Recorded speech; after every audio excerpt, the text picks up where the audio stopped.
Electronics, they're everywhere.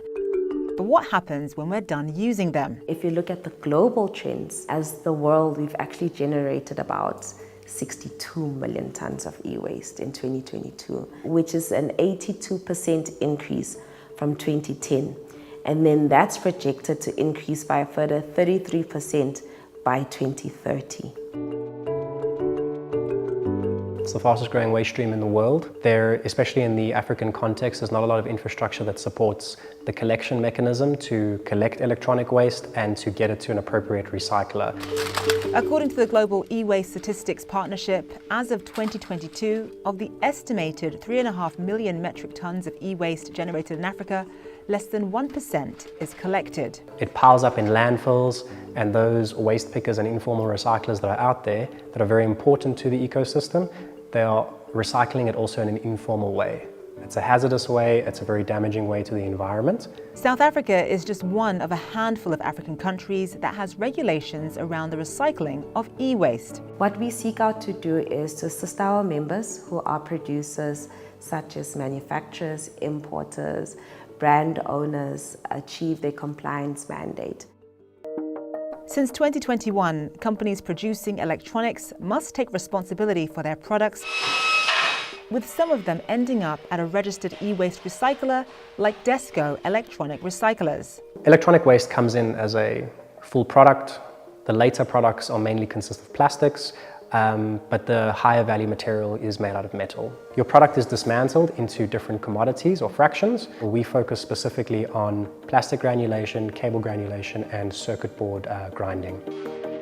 While the granulated plastics and metals are sent to local downstream recyclers, the ground-up circuit boards are exported to Europe and Japan, where the precious metals are extracted. A. Raga says the volumes of e-waste produced in South Africa cannot justify the cost of setting up a plant here. For Desco, the priority is the recovery of valuable materials.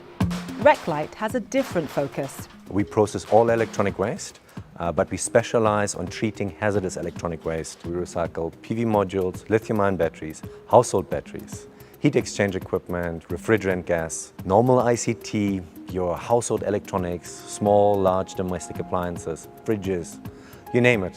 If it goes into a plug or it runs on a battery, we recycle it. While Schroeder acknowledges that the hazardous waste he recycles constitutes a tiny fraction of a big problem, he sees e-waste recycling across Africa as one of the greatest business opportunities of the 21st century. Africa has the fastest growing population, but it also has the fastest growing workforce. And as such, it enables us to recycle all that additional electronic waste that is coming into the market. It's a much faster growing e-waste market because the buying potential of this new population is much higher than the previous generation. So we believe it's an absolute opportunity across the entire continent to create employment and a sustainable environment.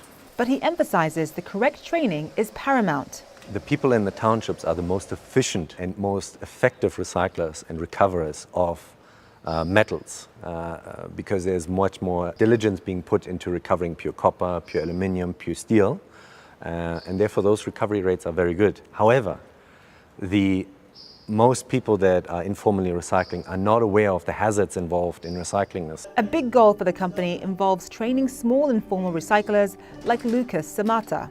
We're recycling e-waste, all redundant, non-working computers, printers, and all the equipment, telecommunication, all batteries, things like that.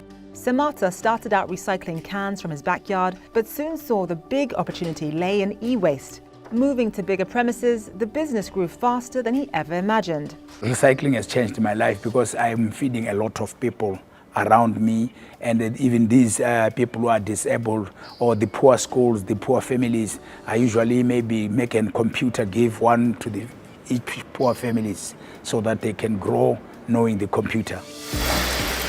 Schroeder's vision is to see e-waste recycling change the lives of millions of people throughout Africa. He's partnered with recyclers in a number of African countries. People, planet, culture. That's how it works. If we look after people, they can look after the planet.